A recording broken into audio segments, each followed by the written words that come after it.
هذه الدنيا لا تدوم لأحد. نعم، لا تدوم لأحد، هي متقلبة. اليوم أنت غني وغدا فقير، اليوم أنت قوي وغدا ضعيف، اليوم أنت في عز وفي أنفة وفي كبرياء، وغدا في ذل ومهانة واحتقار. اليوم منصب، حولك الناس والبشر يقدمونك في صدر المجالس، يحبون راسك، يتفاخرون بك، التكريم والعزائم وعلى شرف فلان.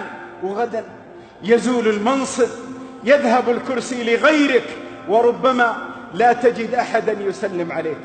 لا يبقى إلا تواضعك. نعم، لا يبقى إلا تواضعك وخدمتك للناس واحترامك للناس وذكر الناس لك بالخير، هذا الذي يبقى لك.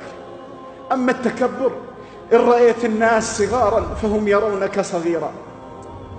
إذا رأيت نفسك تسلم على الناس برؤوس أصابعك، فالقلوب المؤمنة تلعنك، وقبل ذلك يلعنك الله تبارك وتعالى.